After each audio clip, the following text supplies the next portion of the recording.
लहानांना जेव्हा काही आधीची पिढी ही संस्कृती जपते हे बघते तेव्हा आम्हाला नक्कीच आवडतं. पण इथं उपस्थित असलेल्या काही कार्यकर्त्यांना वाटतं ही राजकीय नांदी आहे असं म्हणता येते. अरे हे बघा, नेते काय करतात, कसं करतात, कधी कधी फक्त आज जाऊन आपल्याला वाढदिवसाच्या शुभेच्छा असं म्हणून बाहेर आलं तरी बाहेर चर्चा चालू होते. त्यामुळे चर्चेला काय करायचं, त्याच्यापेक्षा आज इथं भेटणं आणि वाढदिवसानिमित्त शुभेच्छा देणं हे जास्त महत्त्वाचं आणि त्याच्याकडे जास्त लक्ष देण्याची जरूरत आहे.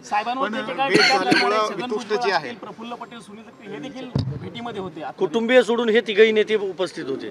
पण चांगली गोष्ट आहे ना. मी आता शेवटी इलेक्शनच्या काळामध्ये कुणी बरंच काही बोलून जातं, इलेक्शनच्या काळामध्ये बऱ्याच काही ॲलिगेशन तिथे होतात, पण आज वाढदिवसानिमित्त ते सुद्धा 85वा वाढदिवस आहे आणि त्यानिमित्ताने इथं सगळे येऊन शुभेच्छा देत असतील तर मला असं वाटतं पत्रकार म्हणून तुम्ही सगळ्यांनी पण शुभेच्छा दिल्या असतील तर तुम्ही सुद्धा पॉझिटिव्ह आणि निगेटिव्ह दोन्ही बातम्या देऊन शुभेच्छा देतात. ते चांगली गोष्ट आहे. राजकारण सध्या पाहायला मिळालं, आरोप प्रत्यारोप पाहायला मिळाले, ते कमी होईल हे सगळं पाहायला. माझं एकच म्हणणं आहे, विकासाचं राजकारण असावं, कटुता नसावी.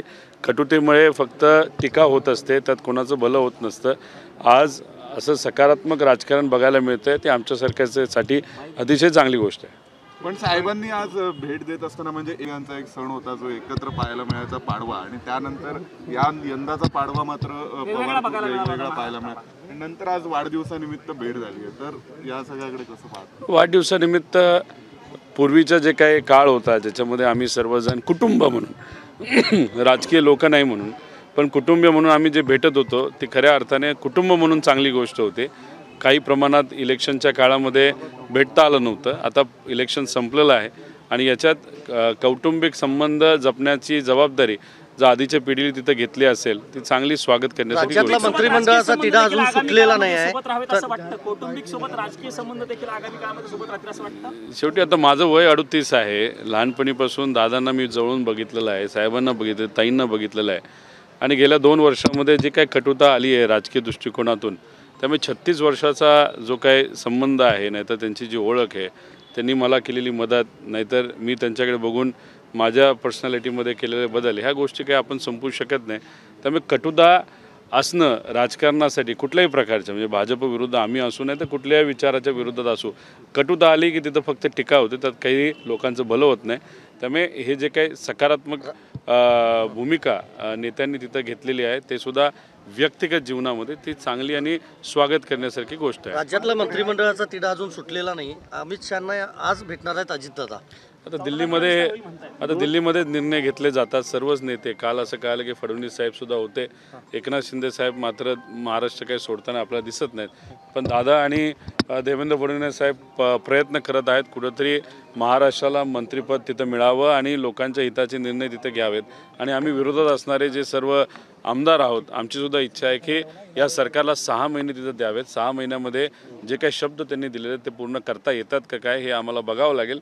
आणि जर त्यांना ते करता आले नाही तर मग आम्ही राजकीय भूमिका त्या बाबतीत नक्कीच घेऊ. सगळे नेते पाहायला मिळाले, तुमच्या पक्षाचे प्रदेशाध्यक्ष पाहायला मिळाले नाही आज सकाळी. इकडे ते दिल्लीत आल्याचं कळालं होतं, मात्र अजित पवार आले त्यानंतर ते आले नाहीत का? साहेबांनी काहीतरी जबाबदारी दिली असावी, नाही तर त्यांनी स्वतः पक्षाची काहीतरी कुठली तरी जबाबदारी आहेच आणि त्या बाबतीत ते कुठेतरी बिझी असतील. त्यामुळे बिझी असल्याशिवाय ते येणार नाहीत असं मला वाटतं. बिझी नक्कीच असतील कुठं ना कुठंतरी. आता सकाळी नाही आलं, आता मी सकाळी खरं तर यायला पाहिजे होतो पण विमान उशिरा झालं त्यामुळे थोडंसं उशिरा पोहोचलो. त्यांचं विमान सकाळचं कॅन्सल झालं असं, संध्याकाळी येतील. त्यामुळे कधी येतील हे आपल्याला सांगता येणार नाही. थोडंसं लवकर आले असते तर कौटुंबिक भेटीमध्ये तुम्हाला पण एक सहभाग घेता आला असता. आता 9 पर्यंत पोचायचंच होतं की सकाळचा वेळ त्या ठिकाणी तो गेला असला तर ठीक आहे. आता पवारसाहेब पार्लमेंटमध्ये गेलेले आहेत, पवारसाहेबांना भेटायचं होतं आणि मला या भेटीबद्दल कुठेही काही माहीत नव्हतं. त्यामुळे इथे येऊन फक्त साहेबांना भेटणं माझ्यासाठी महत्त्वाचं होतं आणि त्यांना आता भेटेल परत आले, कारण का हाऊस चालेल नाही चालेल हे सांगता येणार नाही.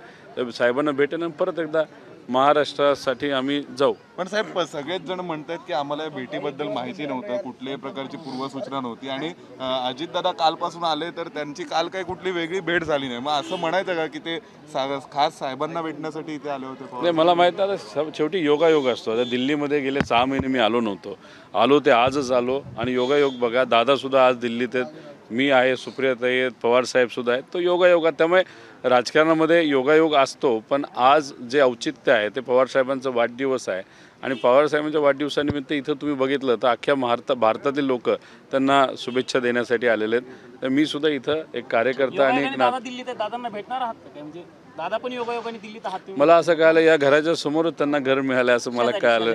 शेजारी का कुठं का असं ना. मिळालं का मिळवलं? आता शेवटी सरकार त्यांचं आहे, ते पण काय यामध्ये करू एक शकतं. गोष्ट आहे, कौटुंबिक तुमचे संबंध आहेत, पण साहेबांचं जे आत्ताचे हे जे घर आहे हे टाईप 8 आहे.